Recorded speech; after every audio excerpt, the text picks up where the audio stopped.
Uh, Now let's see. Would someone refresh my memory? What are the steps that I need to take to share?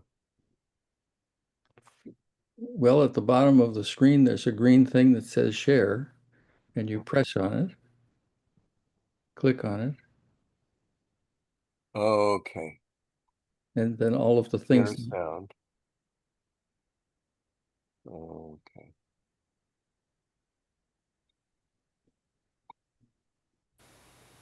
Okay. Let's try it.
That's one of Oh.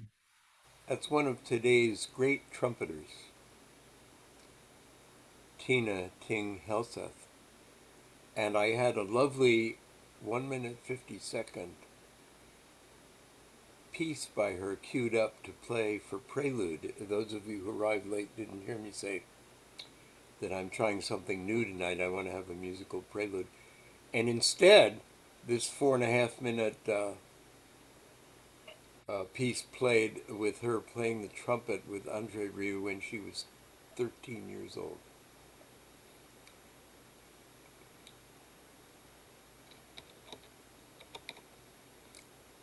Welcome and good evening. This is our regular third Wednesday Vesper service of the UU Multiracial Unity Action Council. We embrace all who come with a spirit of worship and invite you to remain after the service for conversation. We're taping the service, and the conversation will be taped also. I'm Jack Reich. We begin with the lighting of our chalice, which Richard Trudeau will perform. Let this light symbolize for us the brightness of the truths that guide us.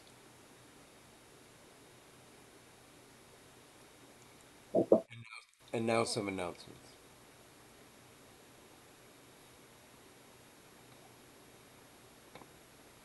Richard, are you there or have we lost you?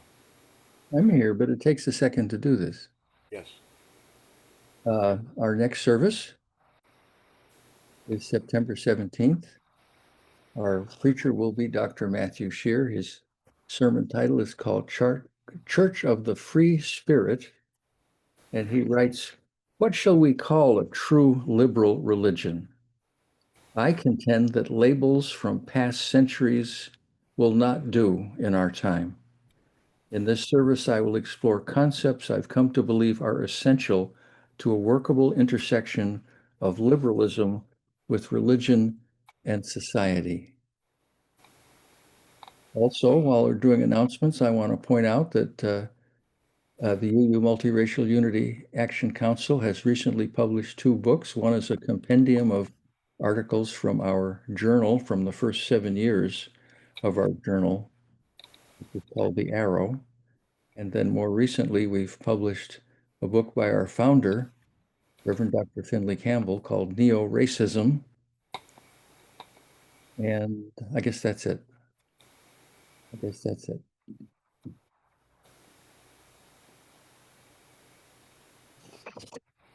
And now we have an opening hymn.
And now Richard will share our mission and vision.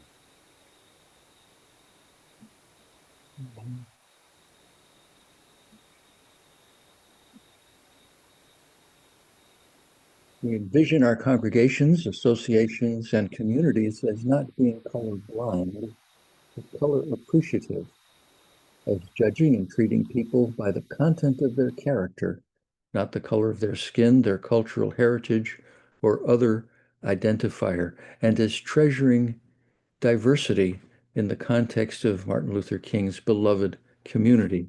We call this vision multiracial unity. This is the goal, the unity of the light and dark-skinned people of the world. Thank you, Richard. Were you going to introduce the speaker, Jack? Yes, I will get to it. Thank you. Here's a brief reading, after which we will have 1 minute of silent meditation. This is by the just retired minister of the Minneapolis Unitarian Church, David Breeden. It's titled, "What is Holy to Humanists?" Late in his life, the philosopher Richard Rorty, a well-known atheist, was asked by an interviewer if he could define holy. Perhaps the interlocutor thought the aging and dying Rorty would be stumped by the question, or would fall into some traditional language of reverence. But Rorty was not stumped by the question. He responded, "Holy, the hope that someday my remote descendants will live in a global civilization in which love is pretty much the only law." For a humanist, holy doesn't have to do with particular places, words, or books, or even particular ideas, which must always be under interrogation. Holy is a place where and when the basics of human flourishing are realized.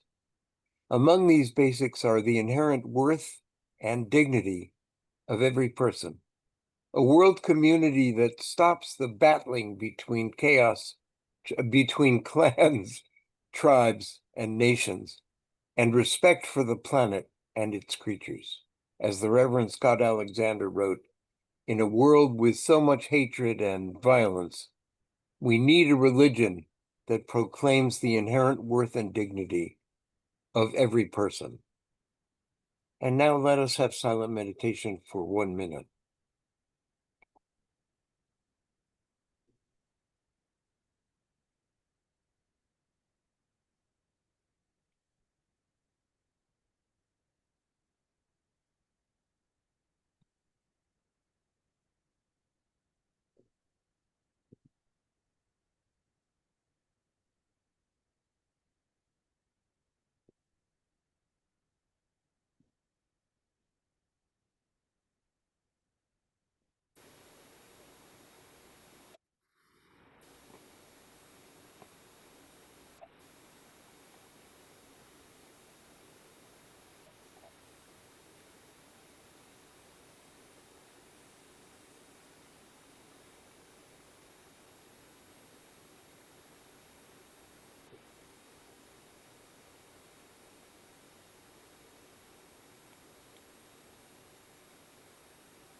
Our speaker this evening is DeKalb UU congregation member and worship associate Dan Kenney, a retired elementary school teacher in the DeKalb school system. He's also the founder of DeKalb County Community Gardens, now called Rooted for Good, which serves hundreds of families each week with free produce and groceries. Dan truly exemplifies the phrase, living one's values. His topic tonight is the Dignity Index. Dan? Thank you very much for having me tonight and for inviting me. Good pleasure to be with all of you. Let's begin with the definition of dignity that I'm using for tonight. The word dignity traces back to the Latin word dignus, meaning worthy or having value. It evolved into Old French as dignité and eventually into English as dignity. The core meaning has remained consistent throughout its history, the state of being worthy or honorable. It is also the first principle listed, as you know, in our UU 8 principles. The 8 principles of our shared Unitarian Universalist faith, the inherent worth and dignity of every person means respect guides us in all our interactions with anyone. This is almost a direct match with number 8 of the Dignity Index, as you will see later. Dignity can be exemplified in many ways, both in how we treat others and how we conduct ourselves in challenging situations. It often involves treating others with respect, maintaining self-control, and acting with honor. For instance, gracefully congratulating an opponent after an election loss, or speaking truthfully even when difficult, are both actions that demonstrate dignity. Donna Hicks is widely respected conflict resolution specialist. She has worked in relation to the troubles of Northern Ireland and in South Africa. In her book entitled Dignity, Donna Hicks writes, "Once I saw if indignity tears us apart, dignity can put us back together." Dignity becomes the lens through which I made sense of the world from that point on, she writes. And she adds, along with our survival instincts, the desire to be treated with dignity is the single most powerful force motivating our behavior. If we violate someone's dignity repeatedly, we will get a divorce or a war or a revolution, because a desire for revenge is an instant response to a dignity violation. The Gottmans, a husband and wife counseling team that have studied relationships for decades, can tell within minutes if a couple are going to make it or not. If one rolls their eyes while the other one is speaking, or displays an open disgust toward the partner. So we see that the practice of dignity is the key to closing divides, easing violence, and solving problems.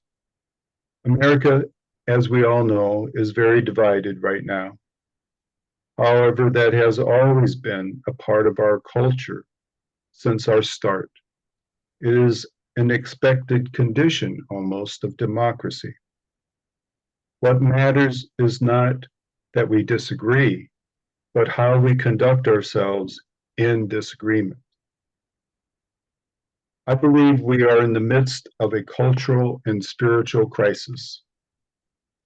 This is a crisis that has created walls of fear, contempt, isolation, invisible walls that separate and divide us. Our challenge is to tear down these invisible walls. We must do so we can build a new culture of dignity and inclusion for all. Tribalism combined with competition, combined with hatred, combined with violence is a formula that has to be overthrown. We also have to overcome the sentiment that nothing ever changes. As John Lewis said, anyone who says nothing ever changes hasn't lived my life. Everybody deserves dignity, no matter if you have been born with a body or a mind that has different limitations and abilities than someone else's. No matter if your life experiences have brought you to a point of now living on the streets, sleeping on the concrete outside these church doors. No matter what, every person, every human being deserves dignity. So, how do we create systems that connect those who are divided? How do we build bridges that replace the invisible walls that keep us apart? I am not going to call on you, but I would like you to call to your own mind the divides in your life. Right now, think of the person or the group of people, the person or group or identity that is on the other side of a gap that you are not crossing, or no one is crossing over to you. Who is the person or group or identity that is just too different? You may feel, I just can't. They are too different. Bring that person or group into your mind as we continue this conversation. Let me share a story that Tim Shriver, co-founder of Unite, the organization that developed the Dignity Index, shares. In 1995, at the Special Olympics, President Clinton attended and spoke. He is the only seated president to ever do so. And he was far up on the top rung of a huge Yale stadium and watching far from the field, where the athletes from all over the globe were gathered and standing and watching.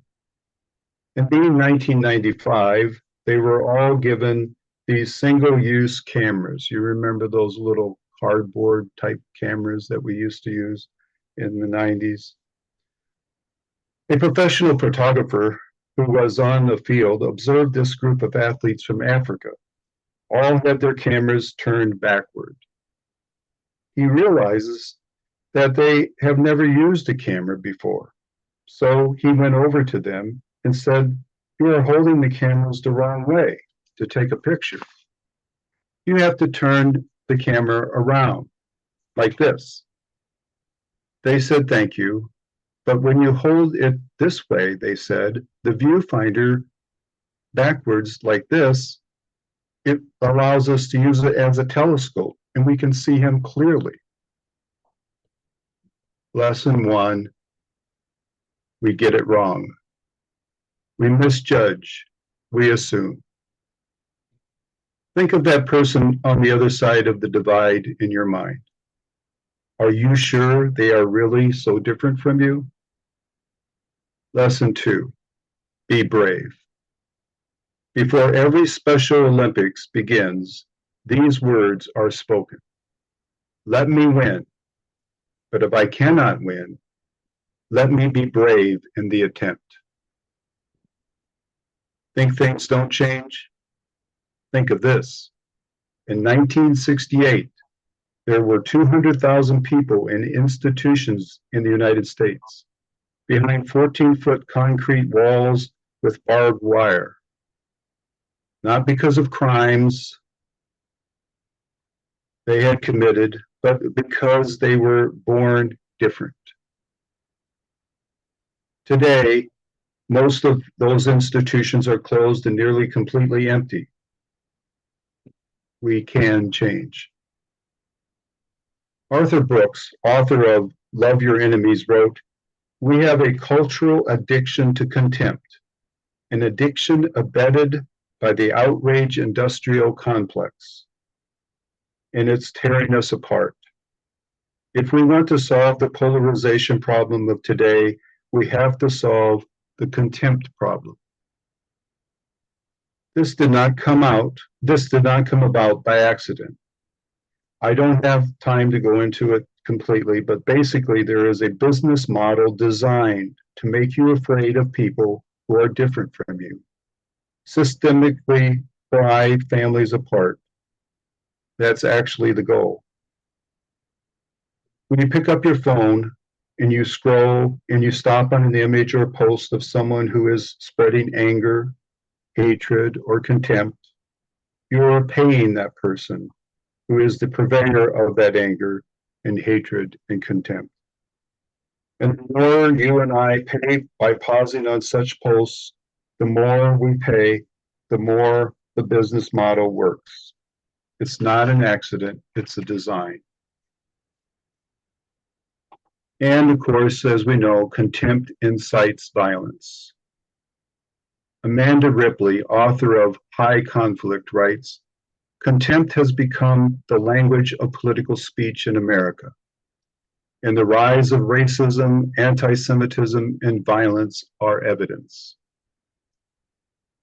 Political speech, we know from the research, can incite violence. Studies also show that 1 in 4 Americans have broken off a relationship due to politics, and 1 in 3 are having increasing problems. Back when I was becoming an adult, there was a sense that given all the problems of the world in the 70s and 80s, no matter how bad it was, we felt we could solve problems. We felt we could come together and figure out a way out of the problems. However, studies show that not now. So many have said to me, where do we begin? How often have you yourself thrown up your hands and said, where do I begin? So where can we begin? I propose the solution is practicing dignity in our relationships, respecting each person's inherent dignity and embracing our own. Donna Hicks, as I said before, has studied apartheid in South Africa and post-troubles in Northern Ireland, and has worked with people on opposite sides of deep divides, and has worked with the Archbishop Desmond Tutu. She says the most important thing in human experience is the desire to be treated with dignity. She writes, "Our longing to be treated with dignity is the single most powerful force motivating our behavior. It transcends race, gender, ethnicity, and all other social distinctions." And Richard Rohr, Franciscan priest and founder of the Center for Action and Contemplation, writes, "For the planet and for all living beings to move forward, we can rely on nothing less than an inherent original goodness and a universally shared dignity." So if we are going to make a cultural shift, the science and the spiritual guidance is to move toward dignity. Once Desmond Tutu was asked, "Isn't evil more powerful than good?" And he responded with a resounding no. Evil is not more powerful than good. And then after pausing for a second, he said, "But it is better organized." I recently received a letter in the mail from Commonwealth Edison with my energy use score. It rated me in comparison with my neighbors and how well I was doing in my conservation energy methods. In today's society, we can check on scores for almost everything except dignity. And there is no score for civility. So the Unite organization took the challenge to create the Dignity Index. They began with a simple premise. There is no America without democracy, and there is no democracy without healthy debate, and there is no healthy debate without dignity. The Unite group, with the help of many others, created a scale to measure dignity in the language of our relationships. Jack, are you able to bring up the dignity index? Yes, give me just a moment. Okay, I'll go ahead. You can bring it up when you can. Yeah. The dignity index is a tool. It can be used to close toxic divides that are pulling families and friendships and marriages apart. Treating people with dignity is how we get things done and close these divides. We cannot move forward as a country, as a community of any size, or accomplish what we want if we are not able to treat others with dignity that is their inherent worth. The premise is that there is a precise question to play. Premise is that there is a precise question and in play, and it's not what you think of like the border wall or the property taxes in Illinois. The only question is, how do I talk about you when we don't agree? So Unite set out to reveal to people the options of how to characterize the person you disagree with. Jack, go to down. Yeah, there you go. Keep going down. And go further. There should be, let's see, go to the dignity.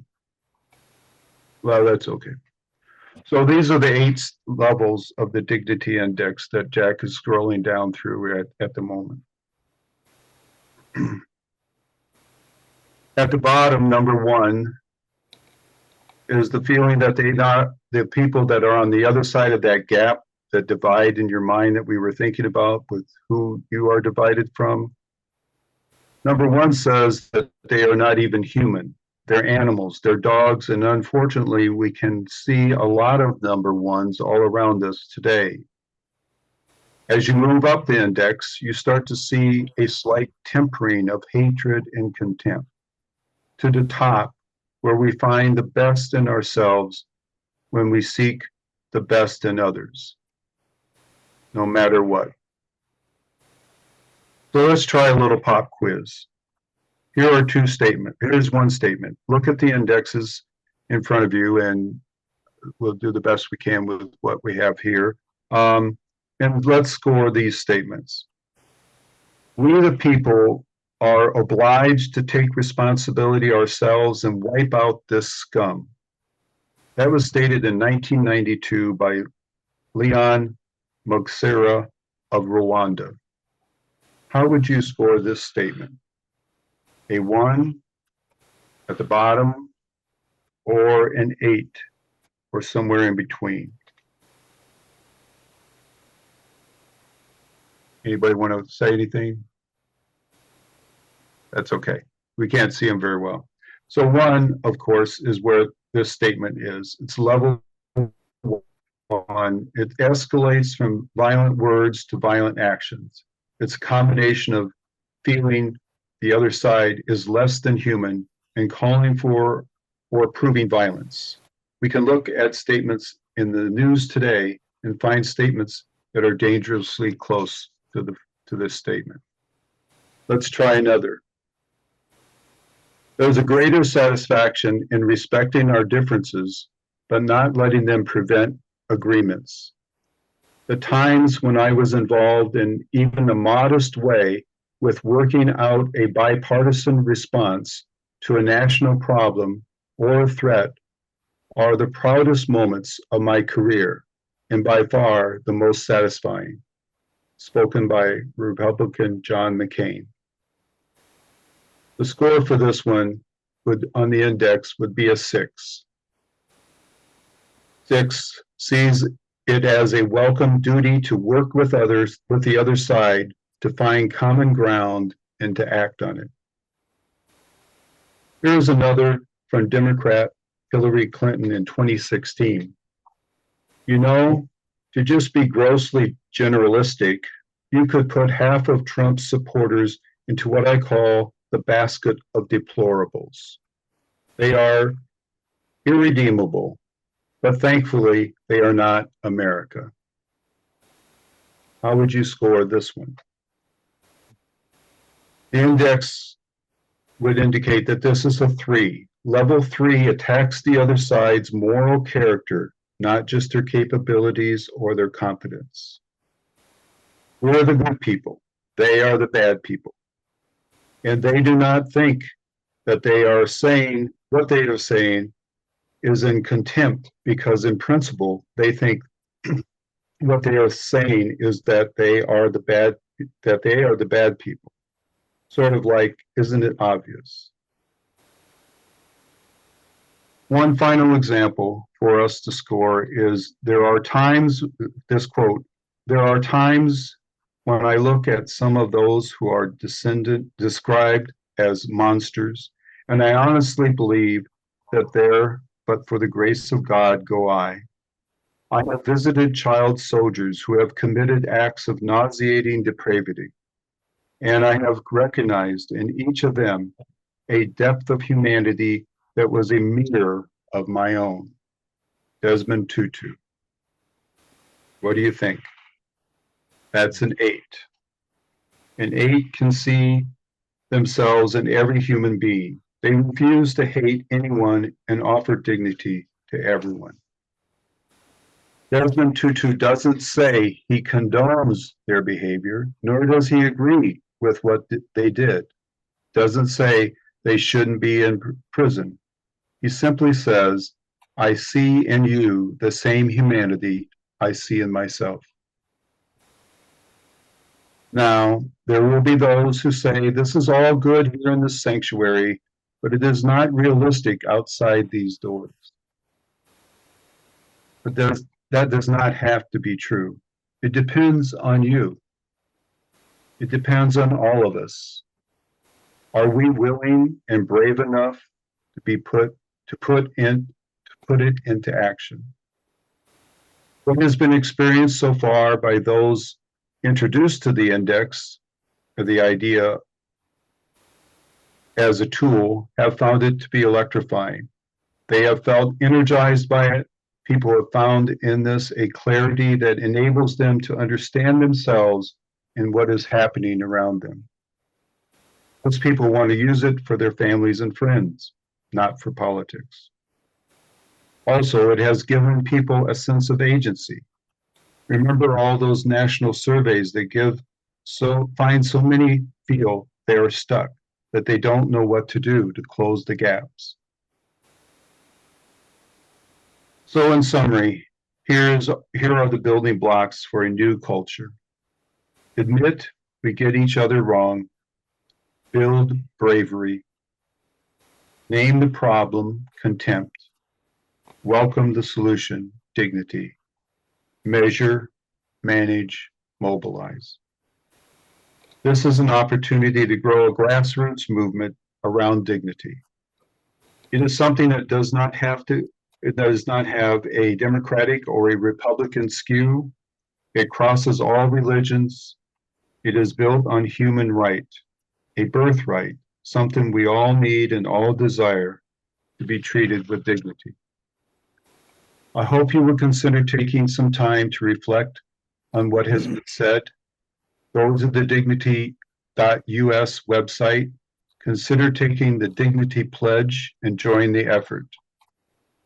Let this cultural change begin here, with us, with this group, with you.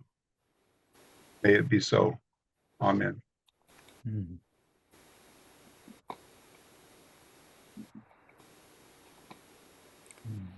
Thank you so much, Dan. Mhm. You're Very welcome. interesting. Food for thought. And now, I interrupt very briefly. to remind everyone that UMIAC is a membership organization. Membership is $30 a year. If you go to our website, umiac.org, you can see what we are about, what we do. And we hope that if you join us, that your investment will not be wasted. Thank you so much, Richard. And now I have some closing words. Michael E. Solwasser reflects on the first of our 7 principles.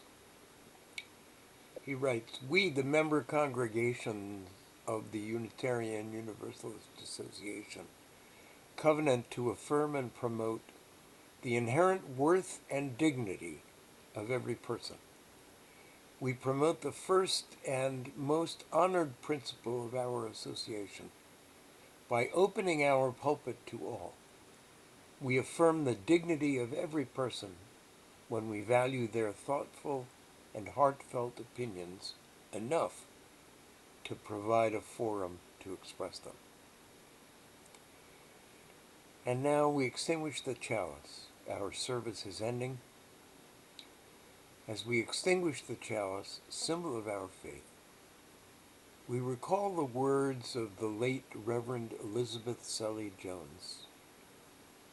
Now we extinguish our chalice, but not the light of truth, the warmth of community, or the fire of commitment. These we carry in our hearts until we are together again. And we have a closing hymn by the late Shelley Jackson Denham, "We Laugh, We Cry."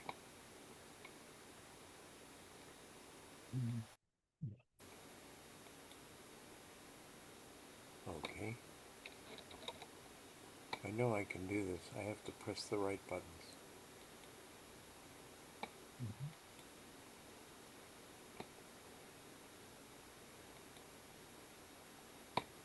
What are the right buttons? You got it, Jack. I did. Okay.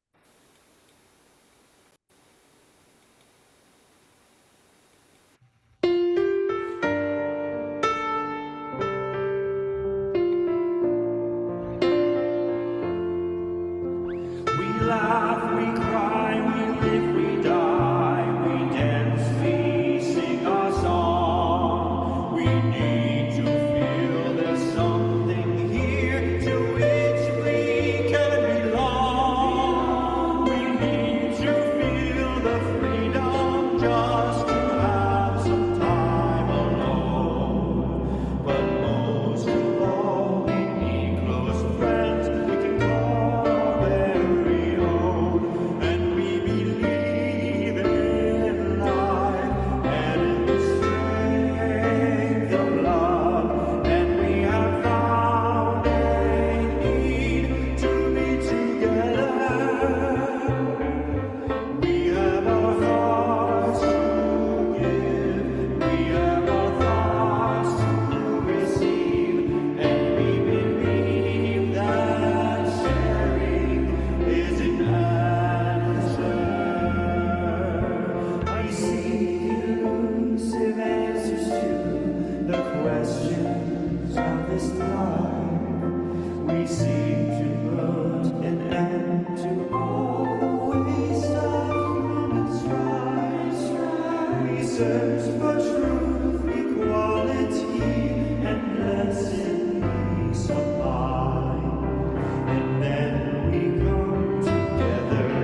And now our service is concluded. It's time for open conversation.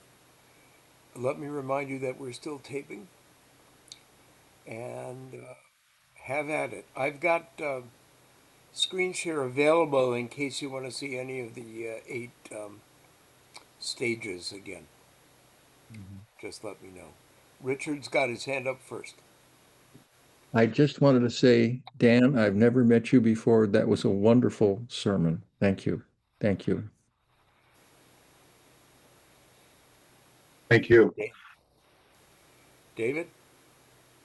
Yes, Dan, that was a great sermon. It got me thinking about another national figure, Lyndon Baines Johnson, and the fact that people can be very selective in how they dispense contempt and dignity. Many people know Lyndon Baines Johnson for the Great Society and a lot of the things that he passed. And in his biography, he initially grew up very poor and he knew what deprivation was about. However, somewhere along the line, maybe as he got into his teenage and older years, he got this idea about America or Texas being all powerful. And he spoke with a lot of contempt about the Vietnamese.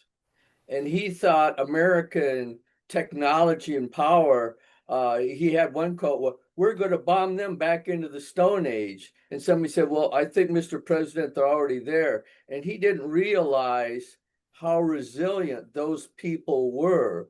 And so it just shows even a national figure can be very selective in how they dispense both contempt and dignity. Thank you. It's a very good point, David. Thank you. Thank you for sharing that. Matthew? Thank you. I want to second the thanks to both Dan and Jack for setting up this service, and a little bit of shameless self-promotion. I think you have really set us up well for next month's service. I pretty much going to take that forward pass and hopefully take it all the way into the end zone. So I hope you'll all be back next month. Thanks. And thank you, Matthew.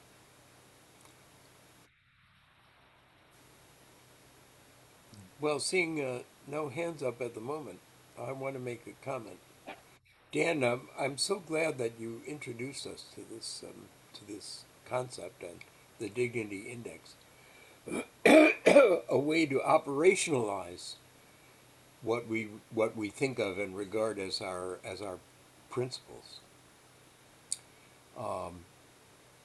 I hadn't encountered it before, and I'm really grateful that you brought it to us. I wonder if it wouldn't make sense for us to teach a concept like this in our schools. Just imagine if we introduced the Dignity Index in kindergarten, in terms, of course, that 5-year-olds can understand, and followed it through with repetition at every grade level. Wouldn't that make our society a lot more wonderful? Nancy, you're up.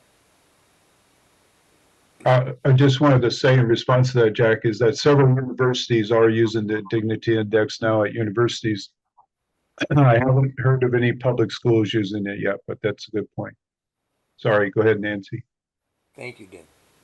Well, Dan, what struck me is when you ask, where was that? The divides in my life, and it's you use, and it's it's kind of shocking to me to go that even on our dissident pages, in face groups and stuff, I hear people saying how much they hate Trump. I hear that over and over and over again, and it's also in my newspaper over and over again. And it's kind of, it doesn't get us anywhere. So anyways, I just wanted to mention that's where I'm noticing it the most, is just around people who I would think would be like-minded, and that this is something that is perfectly acceptable to do. It's true. it's on both sides, the lack of dignity, practicing dignity and respecting inherent dignity in each other. I personally see Trump as an ill person. He's mentally ill, is the way I see it, and he's got a lot of power. But he also is a human being who's not well. And I'm not saying we respect him or agree with anything. Of course, I don't. It tears me up every day to think I live in a country where they're building concentration camps as we speak. And we seem helpless to be able to do anything about it. And it's frightening. I'm currently rereading It Can't Happen Here by Sinclair Lewis. If you haven't read it recently, I recommend you go back and read it. It's just a tremendous connection to what's going on right now. He could have written it last year or this year, be writing it in the present, because exactly what he's putting in that, I'm not through the whole novel yet, but where I am is that he was describing exactly what's been happening here in the United States right now. So it can happen here. So if I can just also add, I recommend reading the Wild Swan about Mao. To me, that's the other side that's happening in our country right now. Very good. I'll do that. Thank you for that recommendation.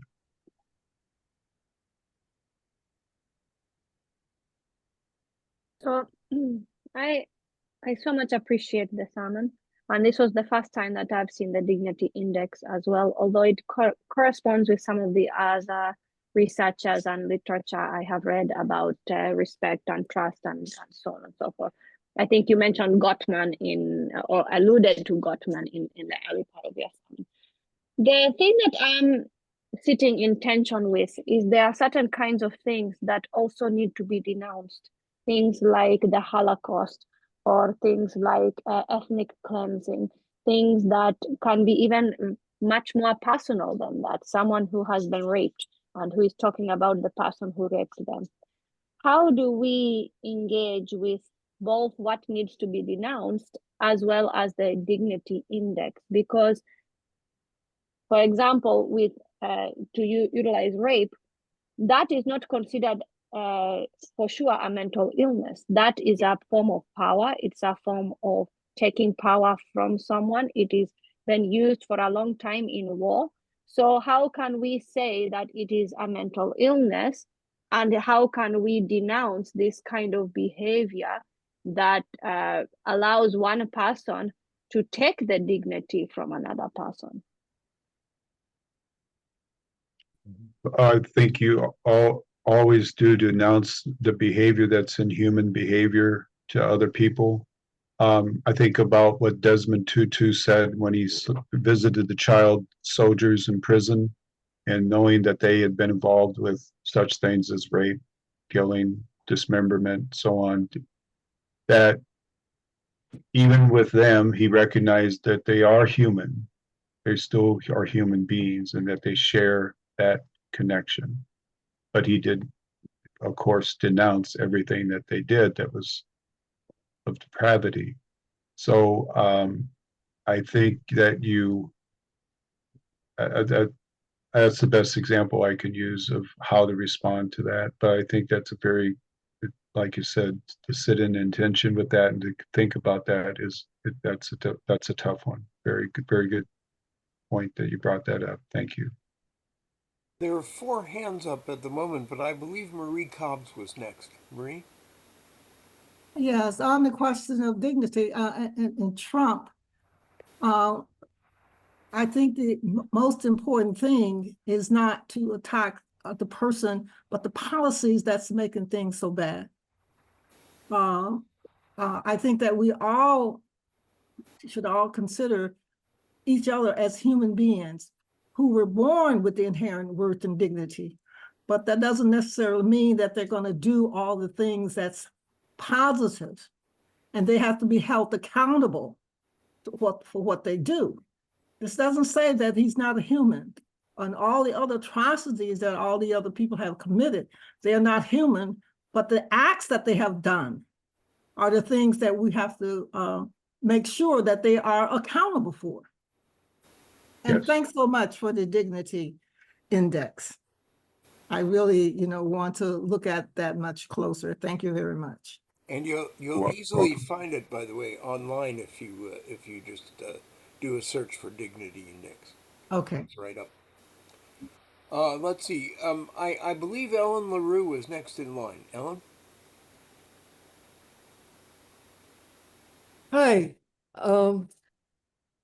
When you were talking about dignity, I was thinking about something that happened to me when I was young.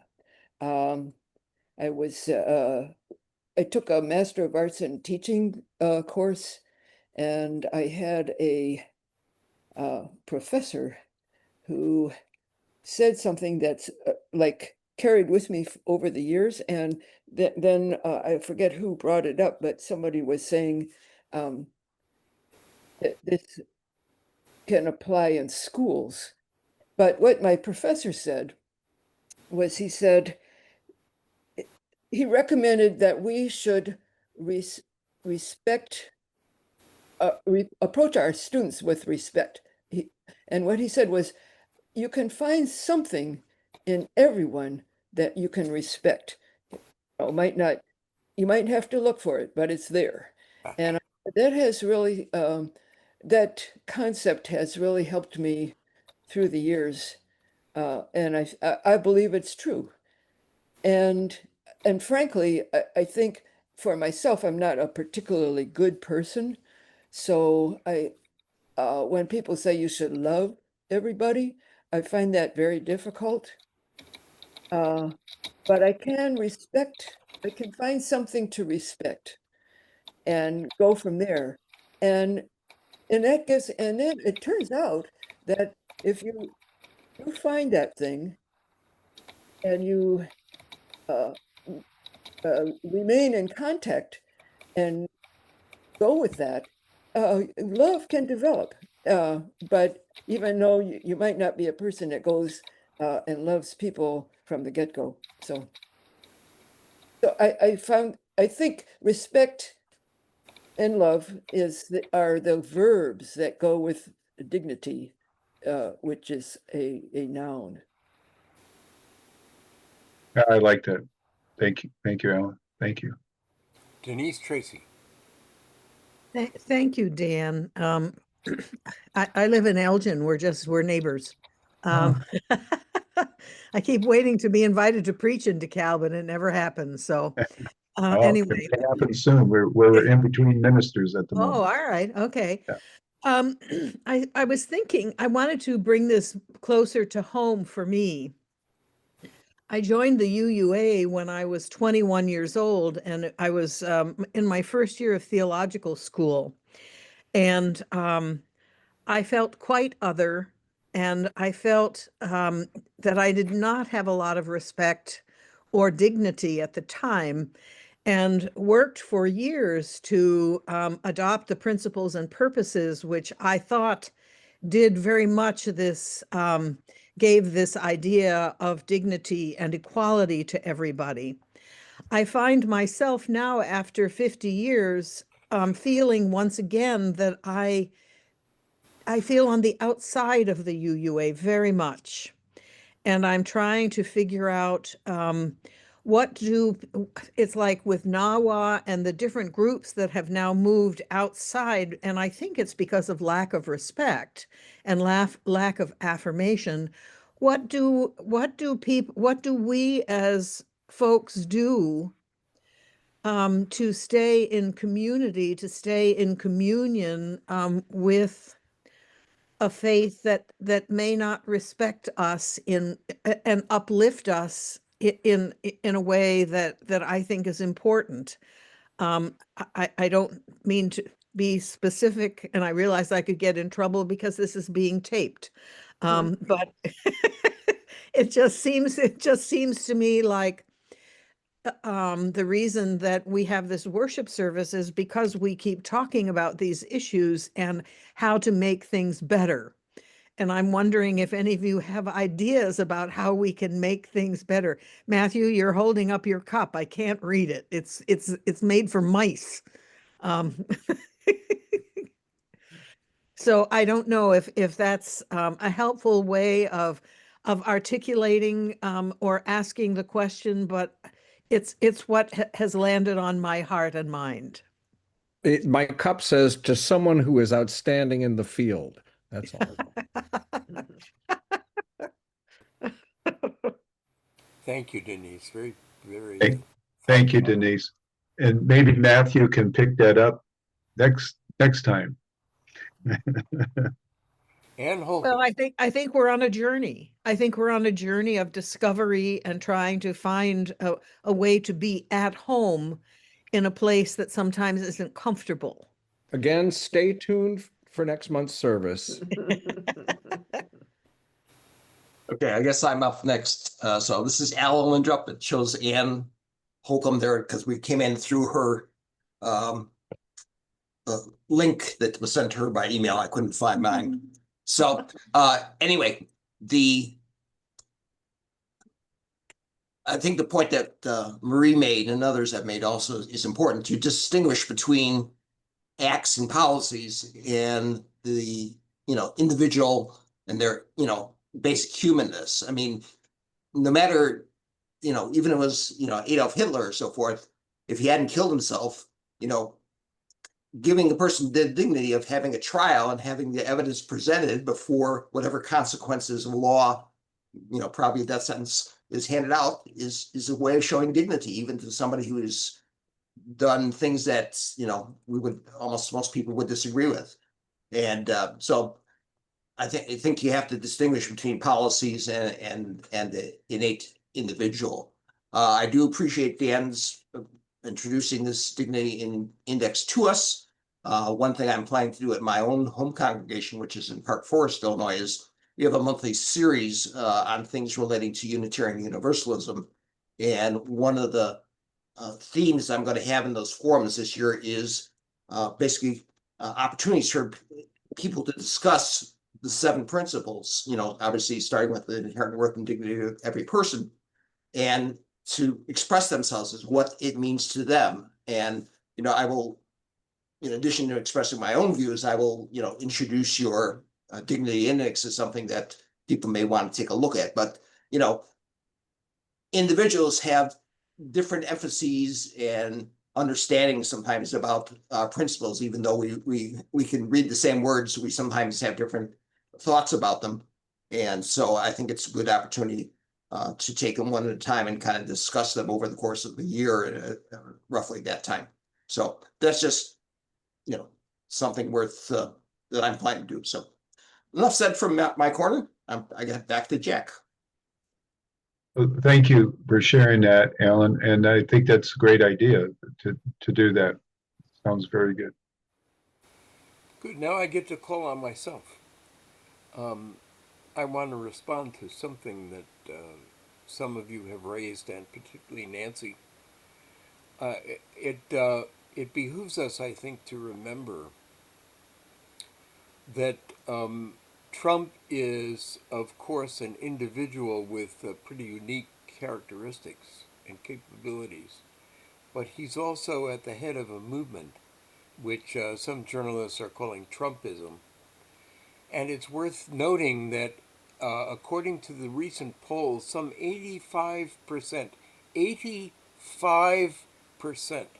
of people who identify as Republicans approve of Trump. Think about that for a moment. 85%. What has this country come to? Well, Nancy, the reason why so many people on our side, I like to say our side, are suspicious of or reject Trump is that it's like the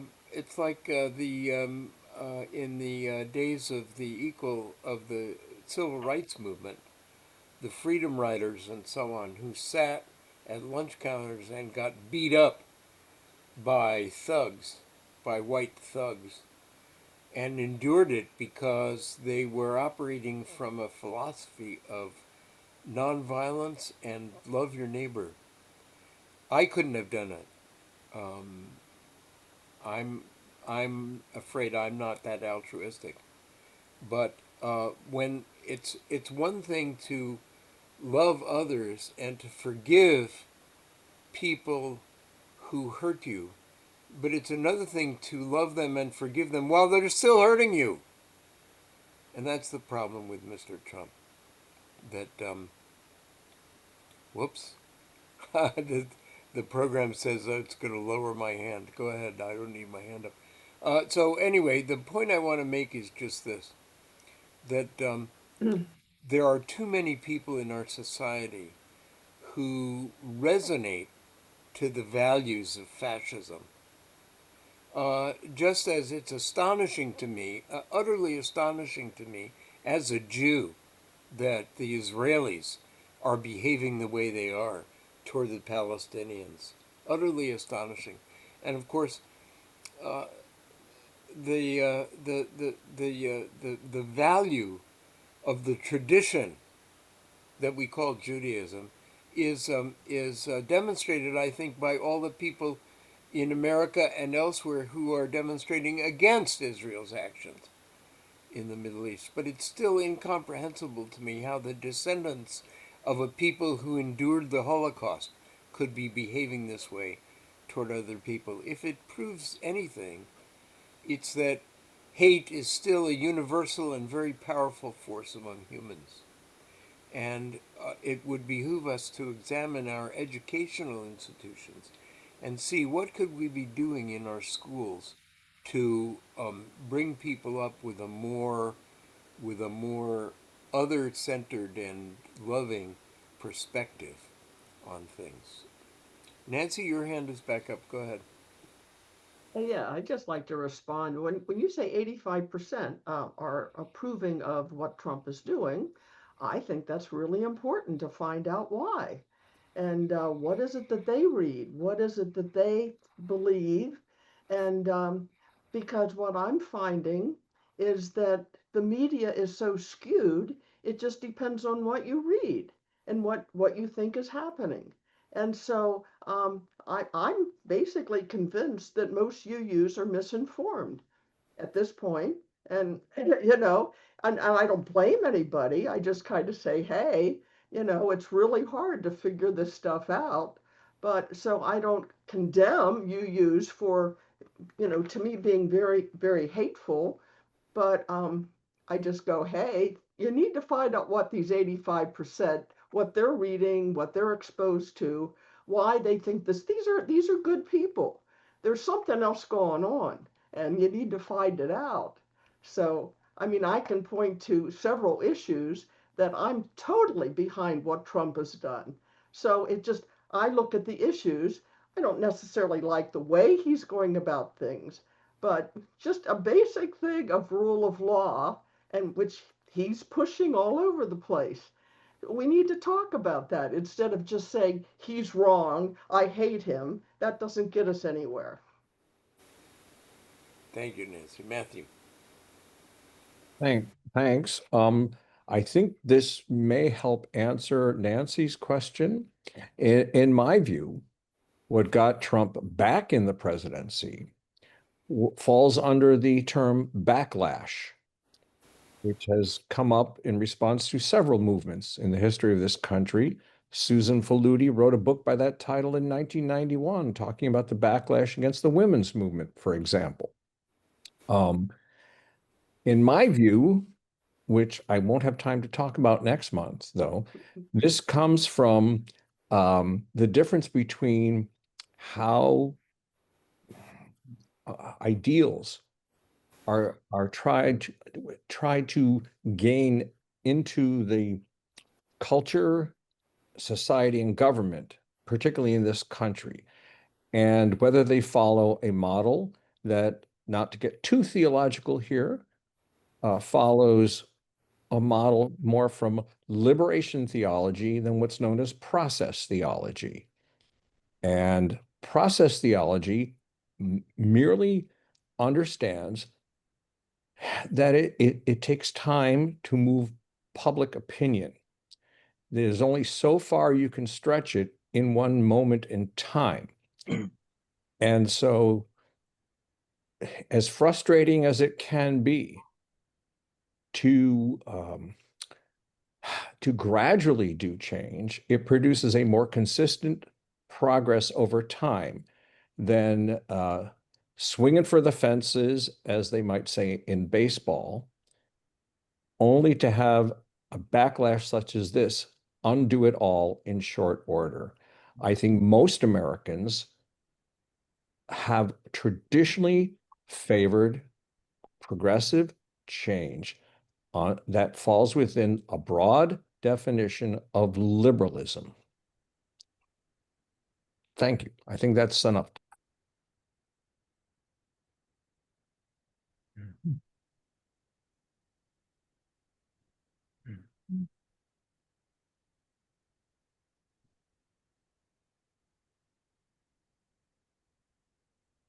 Nice to have a few moments for silent reflection. You know, we usually end the conversation at 8:30 Central Time, 9:30 on the East Coast.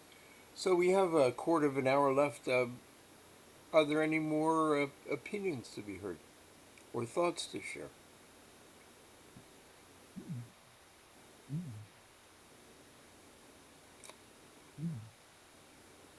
Well, I do have one that I'd like to repeat and expand a little on something I already said, which is I think we need to look hard at our educational systems. We put kids through 12 years of mandatory schooling, and we don't teach them much about this sort of thing: human relations, how to engage in conversation with others, the dignity index, and so forth. Ways of relating to others that would make our common life much more fruitful and productive and enjoyable. And I wonder why we don't.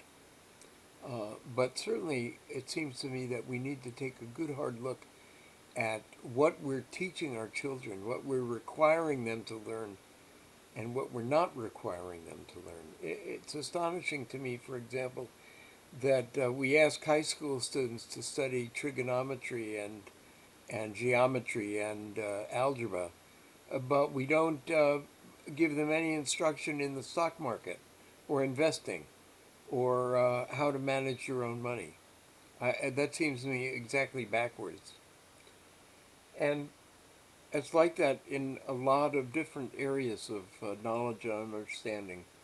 Do I have any supporters out there for this idea of revising our educational system? Well, I'd like to respond to what you said there, Jack. Please. I think that it is taught in public schools, although perhaps not explicitly. I recall the essay called "All I Really Need to Know I Learned in Kindergarten" by Robert Fulghum. So I think that's all I need to say at this point. It's there, and maybe we can do a better job of making sure people understand that and maybe repeat it often as the children grow older, and as the mind expands its capacity to understand subtlety and detail and get into deep academic sources, keep reinforcing it. But it's there. And as I will say next month, yes, that's why we must cultivate, a liberalism in our government. Thanks. Marie? The question is why we are not educating our children to think critically. Why? Because if we did that, I think we'll have a whole new system to deal with. And the people who are controlling this system do not want that. There are people who want the system to be like it is, and that's why we have the kind of educational system we have. Well, one of the things, and to prove my point, the Republican Party decided to go locally, and they made sure that most of the people who were on the school boards agreed with their position. They went locally for school board and everything else. And it's because they like the system the way it is. This capitalist system does not want an educated people. They want people to be educated to believe the way they want them to believe, and not to critically think about their own being, what's best for them. It's always best for the system that's controlling the education. And that's why we don't have the kind of things that we're discussing now in relation to dignity and in relation to how to get along with each other. Because that's not what the system wants the citizen of this country to be able to do. That's my opinion. Thank you. Thank you, Marie. I'd like to call on Dan. Dan, you had a career as a teacher, and you taught elementary age students. Do you have any thoughts on this? Well, I tend to agree with what Marie was saying there. My reading in the history of education and how education came about in our country, the public education system, and then also, I believe it was in the 80s, late 80s, early 90s, the business roundtables took a real interest in changing the educational system and having a say. And that's when we started to move very strongly to standardized testing and teaching to the test, so to speak. That started to happen and has continued to grow since then. So I think there has been some systemic influences or from capitalism, from the status quo, or all the way along. Originally, education was set up to train people to be employees of the industrial complex or industrial industry. And so, we're still using that model to a certain extent. But critical thinking was attacked after the 70s by the business roundtables and by corporations that they didn't want people who were going to spend time thinking critically or criticizing the system. There are good things happening in schools. There are schools that are doing some of what Matthew pointed out that Robert Fulgham talked about. That definitely still happens. However, it's not as much as it used to be. I left education. It was a retirement age, but I took I retired in a sense kind of early because I retired at age 60. But it was partly because of the standardized testing that we were required to do and the preparation for standardized testing we were required to do. You have to ask yourself, too, when you're thinking about the educational system, why did we stop teaching civics? Why did they take civics out of the curriculum? And so, that served a purpose for those in power. And so some thoughts I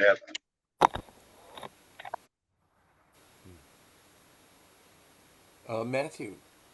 Thanks. I don't exactly disagree with what Dan just said.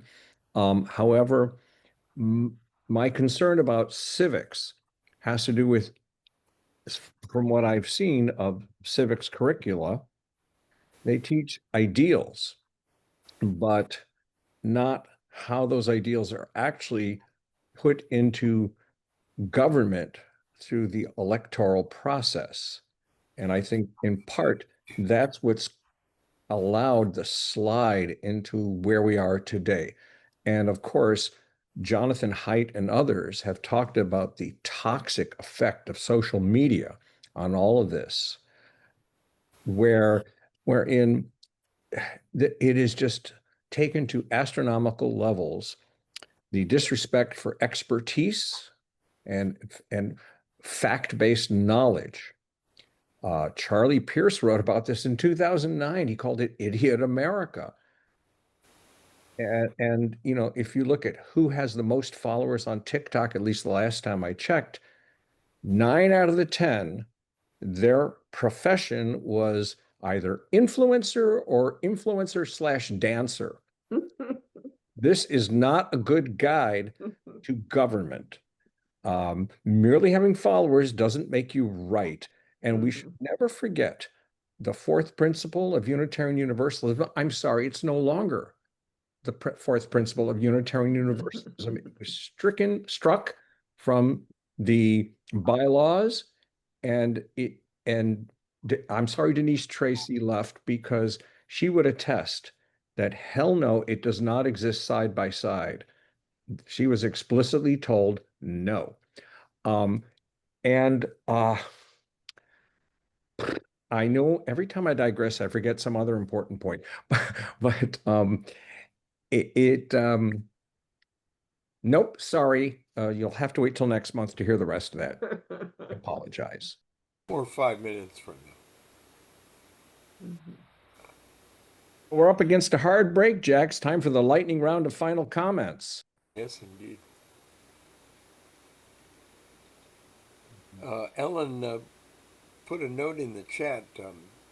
Please don't get rid of geometry. Ellen, I loved geometry. It was a lot of fun. And we had a teacher. Huh? I said figures. Figures, yeah. We had a teacher who made it fascinating, but I still wish that I had been taught something about stocks and bonds at that age, and how to budget, and how to keep a household budget, and how to make sure I have enough money to buy bus fare. Ellen has her hand up. Ellen. Yeah. Speaking of Jonathan Haidt, one of the distinctions that he made, and I think it was the coddling of the American mind, or is that it? Was that it? Yeah, among other sources, yes.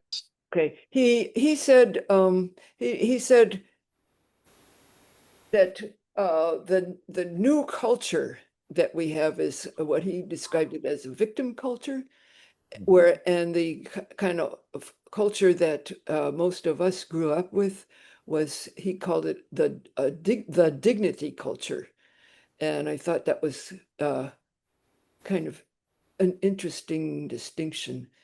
And the dignity, there's another one, at least, I mean, I'm sure there's a lot of different cultures, but like there was one of the honor culture, which is like, if you do harm to my daughter, at least I perceive it, then I'm going to kill you. And I think that's not the same as the dignity culture. It's the honor culture is different.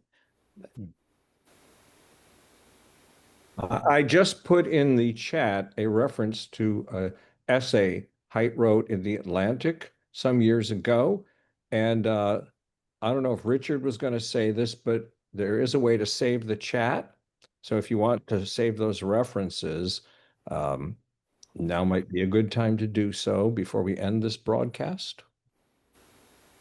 To save the chat, you click at the bottom of your screen on chat, and it appears over on the right-hand side of your Zoom screen. And then up at the top, where the title is, you'll find 3 little dots. And if you hover over it, it says More. And if you click on it, it gives you the option to save the chat. And it saves the chat to your hard disk on your computer, which you then have to figure out how to find.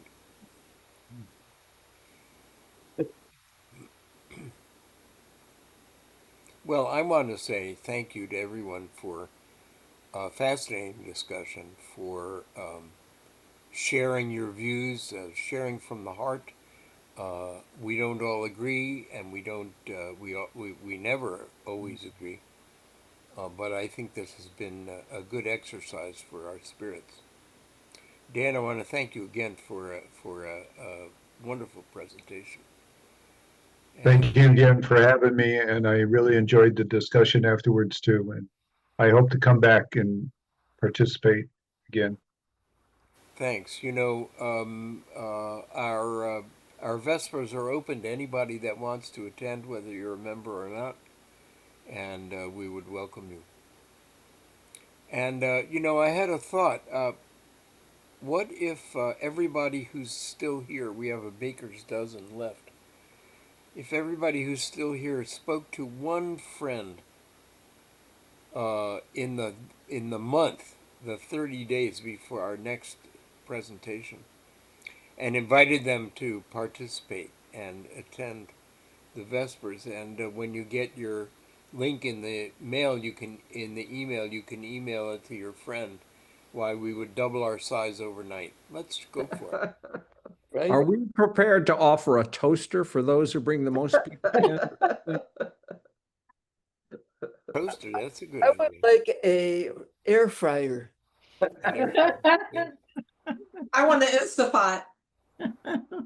There. They're both very useful. I use them both. Good night, all. Okay. Good night.